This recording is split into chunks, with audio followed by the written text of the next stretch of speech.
Hey folks, welcome to the show where I get to, I was going to say happily, but it's not going to be so happy for me to review the Canucks and Oilers Game 1. If you're familiar with me, you're familiar that I am an Oilers fan. I haven't felt, well, I mean, I am emotional with games, but I'm very good at hiding it. And I'm not going to be so good at hiding it with this series.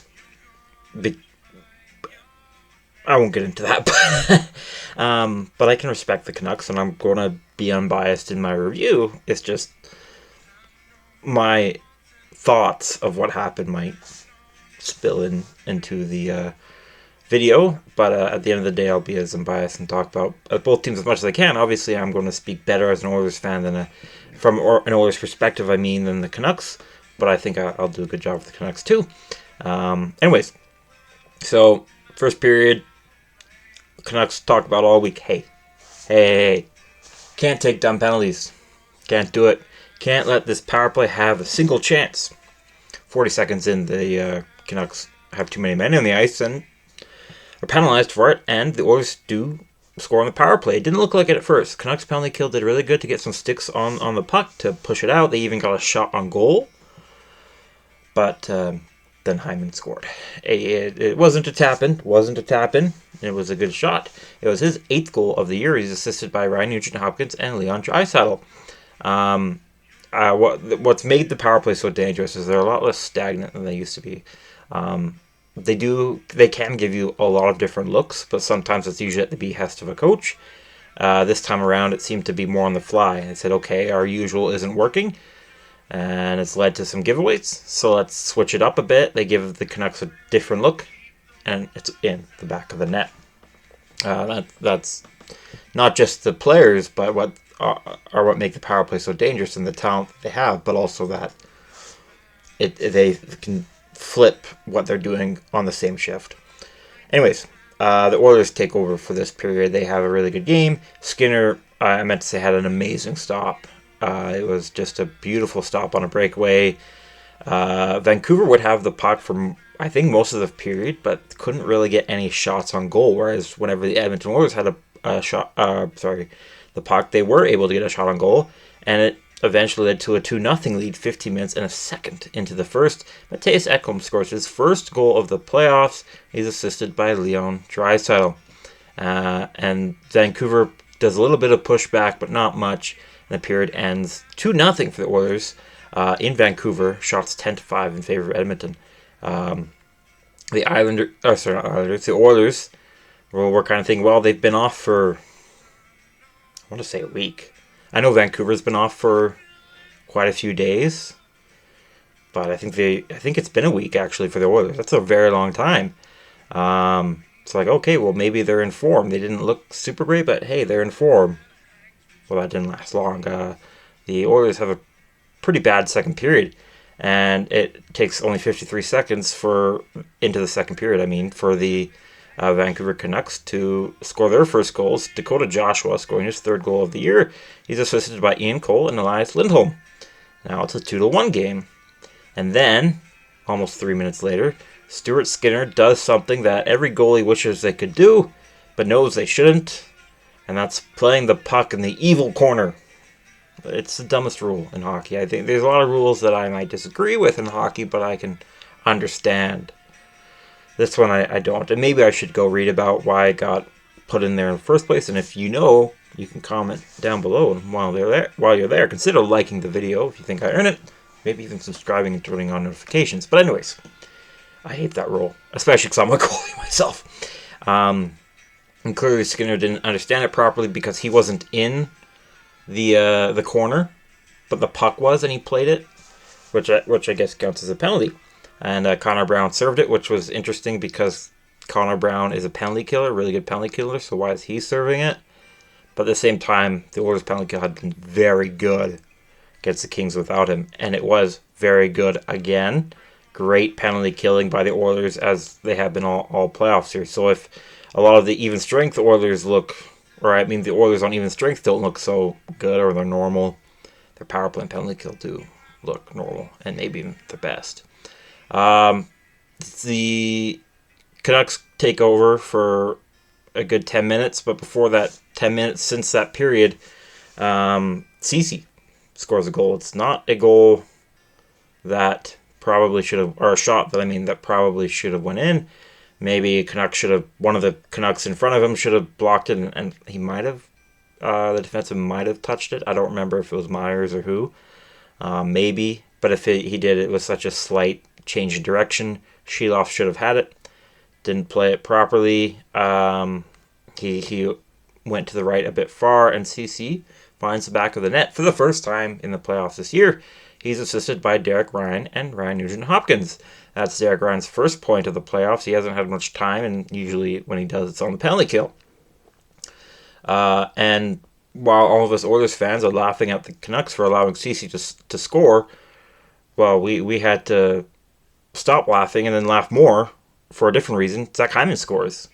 It's his 9th goal of the year, and he's assisted by Evan Bouchard and McDavid. And with that goal, Zach Hyman is back in the lead for goals in the playoffs this year. But it wasn't, we can celebrate as much as we want to say, see, it wasn't a tap in, and he shot it. And yeah, Hyman can shoot it really well, but it wasn't a great shot. Sheloff did not play this one well at all. And yeah, part of it is because of Vancouver's defense. Myers had a stick on Hyman stick, so it forced the puck to go lower than Hyman and Sheloff were expecting. Sure, but that happens. You have to adjust to that. Sheloff did not adjust to it properly, and it's in. I think Sheloff should have had that one as well. So everything's going great for the Oilers. They're not playing well, but they're up 4-1. Skinner's looking really good. Sheloff is not. And then 13 seconds after that, Connor Brown finds himself in the box again. This time, due to his own fault, he's caught for holding Quinn Hughes. It was a really soft call. It's a call I don't think you'd expect to see in the playoffs. But whatever, that power play is once again brutally killed by the Oilers. But that doesn't mean the Canucks won't score again in the second. They do. Almost 3 minutes out from second intermission, Elias Lindholm has a wraparound that finds its way. Whose puck finds its way through Skinner. It really shouldn't have. I think Skinner should have had that one. It's his 3rd goal of the year, and he's assisted by, or 3rd goal of the playoffs, and he's assisted by Dakota Joshua and Carson Soucy. I'm not going to be worried about Skinner on wraparounds much more. I think that's one that it's such a rare mess up that it's an easy fix, but it still happened. Still went in the back of the net. Still a goal. And so at the end of the second period, the Oilers did not have a good period in terms of controlling the play. Vancouver outshot them 11-4, but Oilers still have the lead, 4-2. And then the Oilers, who are an amazing third period team, or at least I'm sure they are, have probably the worst third period from them I've ever seen in the last few years since I've been watching them for a long while, but since I've been religiously watching them for the last couple of years, that was by far the worst third period I've ever seen from them. The Canucks have full control throughout the third period until the last few minutes. Oilers are not getting any shots. Vancouver, Oilers defense is good enough that they're preventing good chances from the Canucks. The Canucks should have had a lot more shots today. They should have had 30 shots or so with the amount of time they had. But the Oilers defense was good enough to slow the bleeding, or at least 4 of the defensemen were. But a second shy of the 8-minute mark into the third period, Zadorov and Draisaitl both go off for some pretty weak penalties. Zadorov begins by cross-checking Draisaitl, and Draisaitl does what he does best besides scoring and passing, is retaliating with his stick, so he slashes Zadorov. But they were both pretty weak, both pretty common sights in the playoffs. I was surprised that those were called.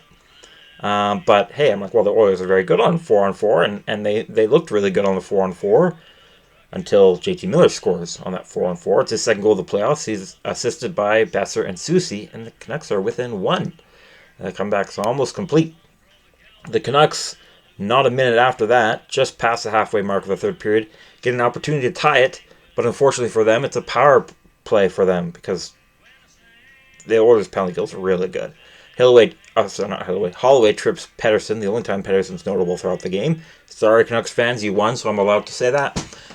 He had some really good shots into the center of Skinner's chest, so good for him. I can hate while I can. We lost. Let me do it. And I actually do like Pettersson, but I'm willing to hate him for now. I know some Vancouver fans who are hating him too. I have a friend who, when the Oilers were up 4-1, I believe, he took his Pettersson jersey off. And as you can see, maybe it was when it was 3-1, but as you can see by the score in the title or on here, that obviously worked. He'd like to think that maybe it would have worked sooner if Pettersson took off his Canucks jersey. But like I said, we lost. I'm allowed to be a little mean. But anyways, Holloway trips Pettersson. Vancouver's on the power play. Doesn't do anything because that Edmonton penalty kill is amazing. And it's back to even strength play. And not long after that, after the Oilers kill that penalty, Zadorov fires a puck into the back of the net for his third goal of the playoffs. And he's assisted by Teddy Bluger and Niels Hoglander. I saw some people blaming Skinner because he was a little screened. Yeah, but he's also 6'4" or something, and Desharnais is pretty tall too. I know that, but still, I think you should still see that. You should, still make that save. It wasn't deflected. You should make that save, and he didn't. And now it's a tie game. And it doesn't take a full minute for the Canucks to have the lead. Connor Garland scores his first goal of the playoffs on a rush, assisted by Dakota Joshua and Nikita Zadorov. He was guarded by Nurse. Nurse played it fine. Not great, but fine. Skinner did not play it well. CC wasn't really anywhere to be seen. He was covering he must have been covering a Vancouver player he was imagining, because he was kind of covering the front of the net or preventing a backdoor pass, but there wasn't a Canuck there to do it. I don't know, maybe he was playing it fine, but CC and Nurse did not have a good game. While I'm on that topic, I'll bring it up. They were on for 4 goals against. CC did have a goal, to his credit. Good for you. So I can't say CC had a horrible game, but I can say both him and Nurse had a horrible game. And I'll talk more about the Oilers play later after I finish these stats. So game ends 5-4 for the Canucks. Canucks outshot the Oilers 8-4. Most of those shots, I think all those shots from the Oilers didn't come until the last 5 minutes of the third period, and a few from when they were on the empty net. The Oilers actually had the Skinner pulled for the last 2 minutes and 5 seconds. So maybe the Canucks. So maybe, I guess, if you're looking for positives and silver linings, the Oilers can say, hey, well, we didn't allow the Canucks to shoot it onto the net for 2 minutes and 5 seconds when we had it pulled. And they had some good chances, but just not enough finishing power to put it in the back of the net. Shots were really low, as Canucks playoff games have been this year, 24-18 in favor of the Canucks. So the exact kind of game the Canucks are wanting, though they're hoping Sheeloffs make some better decisions to keep the scoring low. And even though the Canucks didn't have a lot of good chances, like the Oilers defense played them really well. It's just when they had an opportunity, which was usually when CC and Nurse were on the ice, they converted. Hits, Vancouver also out-hit the Oilers, not by much, but 35-31. The Oilers were hitting Quinn Hughes a ton. They hit Drew Doughty like 5 times a game in the round 1. And I don't know how many times Quinn Hughes was hit, but he was hit a lot. And it clearly affected him. He didn't do crap this game either, besides drawing a pretty weak call from Connor Brown. And Elias Pettersson was similarly, I don't know if he was shut down, because he had some shots on. They just weren't. You'd think a guy who's had a 100-point season would shoot better. I can't say much because I can't shoot on floor hockey. I play goalie. But with the contract he's had, the season he began with, the seasons he's had, you'd think he'd be more noticeable. He really wasn't. That's kind of my Canucks hate and haha out of the way, because there's not much more I can say, because everyone else on the Canucks played better than everyone on the Oilers. Well, not everyone, but pretty much. Face-offs, this is a big story. We're very much in the Canucks' favor. The Oilers are a very good face-off team, but Sam Carrick, I believe injury-related maybe, was not in the lineup. He's a good face-off taker. He was replaced by Derek Ryan, who was good or decent. He was 3 for 6. Adam Henrique was out due to injury.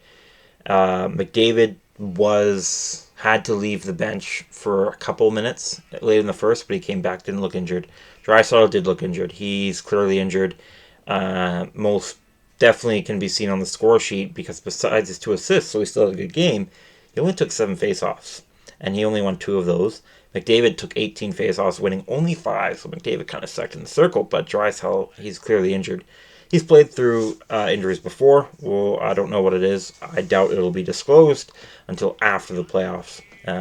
We'll see. I already talked about CC and Nurse on for 4 goals against. They were terrible.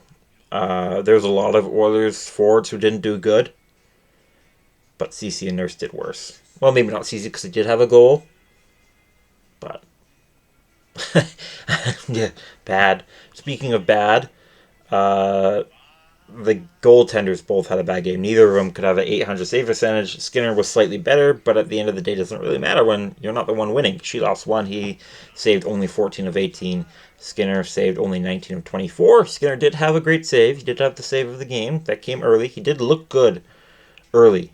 And a lot of the goals, Lindholm's was a weird bounce. I'm trying to remember Joshua's. I think it was as well. Miller's was either a really amazing deflection or a really weird bounce. It's Skinner played it fine positionally as he usually does. It just had a really nice bounce for the Canucks. Whether it's intentional or not doesn't matter because Canucks scored. So I'm not sure how much to judge Skinner on that, but he should have had Zadorov's goal shot. He should have had Garland's as well. Didn't have a good game either. So I can defend him a little bit. If Oilers say they want to lose because of Skinner, no. You'd hope a Skinner does better when he only has to face 24 shots. But he had some pretty good chances against him too.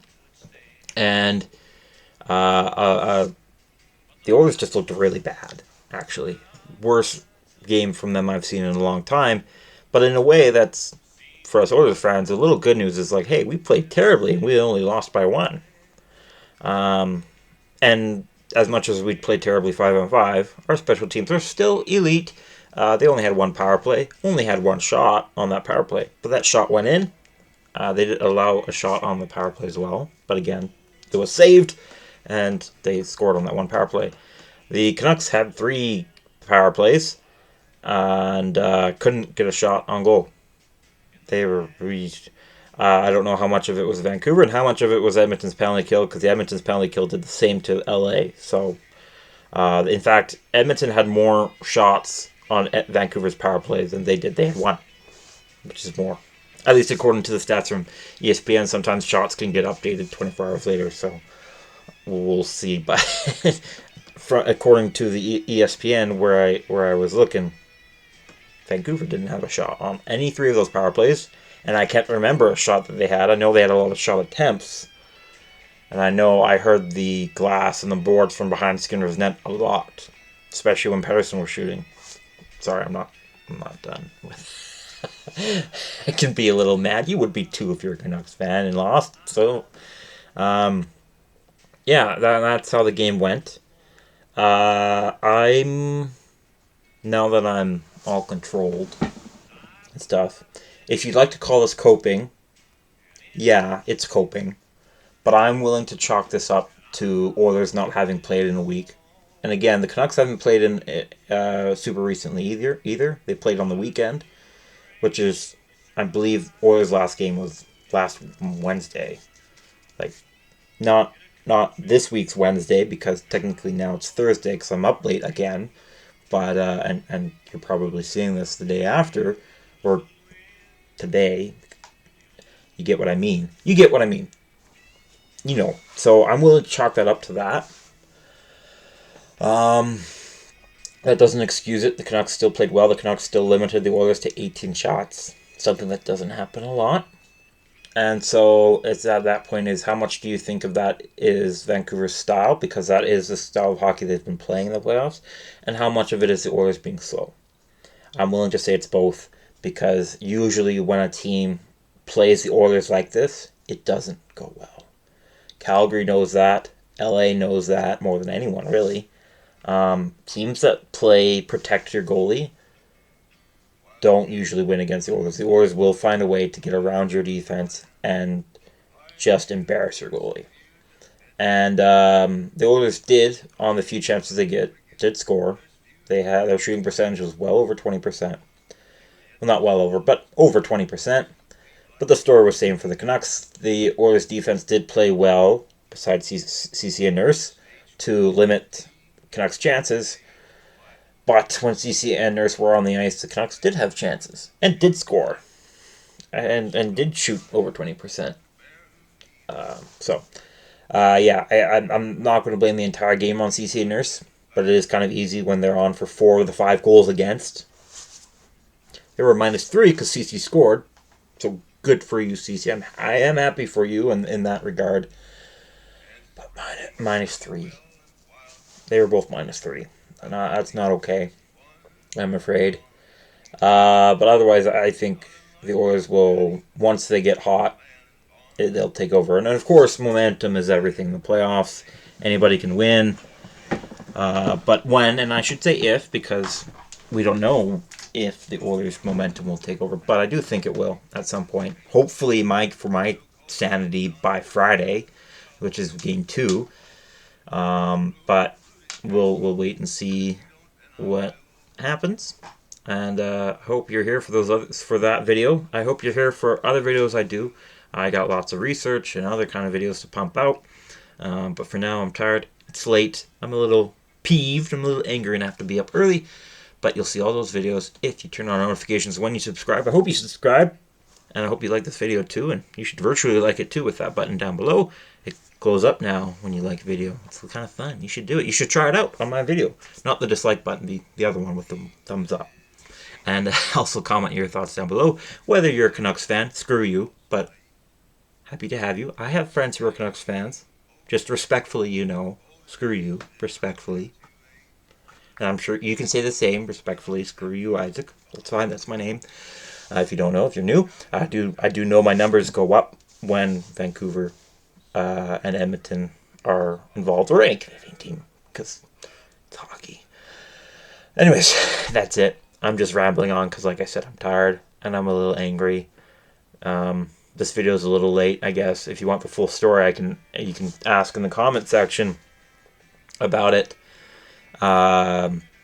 Because I don't think people are here for it, but the reason I am a little late, not super late, like it's only been a couple hours since the game ended, but because foxes have infiltrated the neighborhood, and I have a cat who likes to pick fights. They haven't fought, I don't think. I haven't seen any scratches on the cat, but it's been a couple weeks since one fox has been here, and now a second has shown up, because again, my cat is very territorial. We've seen it fight other cats, and win. We've seen it hang out with female cats. He's very sly with female cats and other people. He'll get other people to give him treats. I love him so much. He's anyways, so I've woken up to some screaming matches with foxes, and at first it was cool. Oh look, there's a fox, and now it's like, if you've heard of fox, it's not cool. It sounds like a cat puking, but in a screaming form, or something dying, but volume turned to 10. Like it's ugly. So I've been up late a lot. And I've recently pulled out a BB gun because I can shoot at it if it's on my property. I don't have an actual gun. Well, I have a BB gun at hand. I'm not going to kill the fox, but it needs to shut up, man. I think it'd be. I've tried chasing the fox to know that it's our territory, and it's worked for a bit. But they really hate my cat. They're not the only ones. Anyways, that's it for now. I hope I'll see you in those other videos. And again, if you'd like the full story on that, I'll do it in a different video. For now, it's 1:11 a.m. for me. I'm going to say goodnight because I got to be up in less than 9 hours. And I still got to brush my teeth and all that kind of stuff. Anyways, I'll see you later. Bye-bye for now.